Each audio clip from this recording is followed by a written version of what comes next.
Hello friends, आज का हमारा टॉपिक है digital voltmeter, dual slope voltmeter. तो हम डिजिटल वोल्टमीटर की सीरीज में डुअल स्लोप वोल्टमीटर देखेंगे। पहले हमने रैम टाइप वोल्टमीटर और इंटीग्रेटेड टाइप वोल्टमीटर हमने स्टडी किया था। देखेंगे इसमें क्या होता है।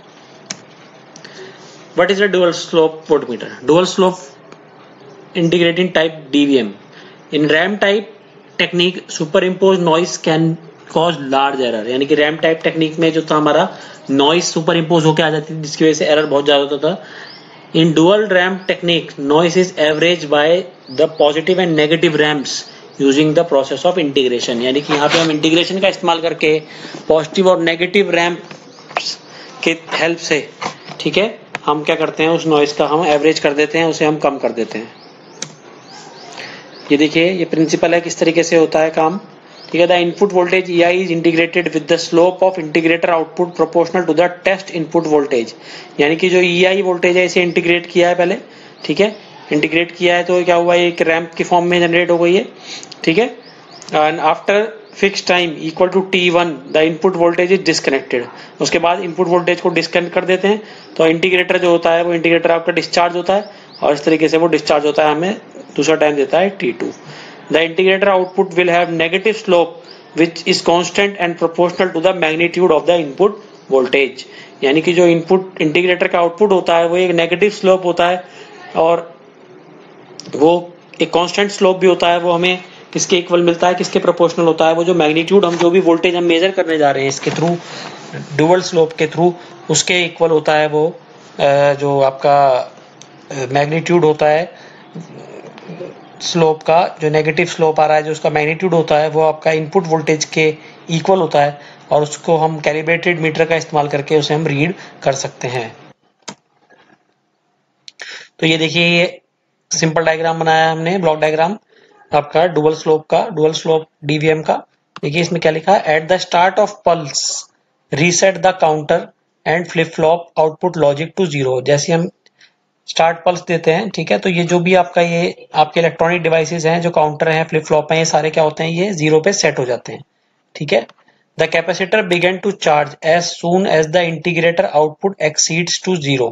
ठीक है, कैपेसिटर आपका चार्ज होने लगता है, ठीक है, ठीक है, as soon as the integrator exceeds to 0। जैसे ही इंटीग्रेटर 0 की तरफ टेंड करता है, the output of the voltage change the state which open the gate so that the oscillator clock pulse are fed to the counter. ठीक है, जैसे ही इसका output 0 की तरफ जाता है, डिटेक्टर का आउटपुट जो होता है, 0 डिटेक्टर है बेसिकली, जब भी इसका आउटपुट 0 होगा तो यहाँ से एक पल्स देगा, ठीक है। तो जैसे ही इसका इंटीग्रेटर का आउटपुट 0 होने लगता है, तो ये कंपैरेटर जो होता है, डिटेक्टर जो होता है, एक पल्स देता है गेट को। जैसे ही पल्स देता है, ये ऑसिलेशन इसमें से पास होनी स्टार्ट होती है, और काउंटर उसे काउंट करना स्टार्ट कर देता है, ठीक है। उसके बाद देखिए क्या होता है, when the counter reach the maximum count, जब भी काउंटर आपका मैक्सिमम काउंट पर पहुंचता है, that is the counter is made run from time T1, in this case 9999 on the next clock pulse of all digital goes to 0000 and the counter activates the flip flop to logic level 1। यानी कि ऐसे time में जबकि आपका counter 999 से 000 की तरफ जाता है, तो उस समय क्या होता है, काउंटर जो होता है वो एक्टिवेट कर देता है फ्लिप फ्लॉप को लॉजिक 1 पे। जैसे ही इसे लॉजिक 1 पे ये फ्लिप फ्लॉप को एक्टिवेट करता है, उस समय स्विच ड्राइव क्या करती है, स्विच ड्राइव हमारी एक्टिवेट हो जाती है लॉजिक 1 आते ही, ठीक है। और जो होता है E1 जो होता है, जिसके थ्रू हमारा इनपुट सिग्नल जा रहा होता है, वो हटके ER से कनेक्ट हो जाता है हमारा, ER से।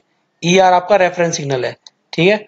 अब जो काम पहले हुआ वही काम फिर से होगा, कैपेसिटर चार्ज होगा एक बार आपका ER से, उसके बाद फिर ये कैपेसिटर डिस्चार्ज होकर 0 होगा, और जैसे ये 0 हो जाएगा, ये एक इनपुट पल्स देगा गेट को, गेट के क्रॉस जो ऑसिलेशन है वो पास होंगी, दोबारा से फ्लिप फ्लॉप में जाएंगी, फ्लिप फ्लॉप को 1 करेंगी, और फिर से ये क्या होगा, SR को क्लोज करके अब की बार क्या करेगा, ये अब की बार ये S1 को फिर से स्विच ऑन कर देगा। तो इस तरीके से जो दोनों वोल्टेज की काउंट यहाँ पे आएंगी, उसको कंपेयर कर लिया जाएगा, और उसके कंपैरिजन से हमें क्या मिलेगा, उसके कंपैरिजन से हमें आउटपुट वोल्टेज ऑब्टेन हो जाएगी। तो इस तरीके से आपका डुअल स्लोप आपका DVM जो है वो इस तरीके से काम करता है। Thank you.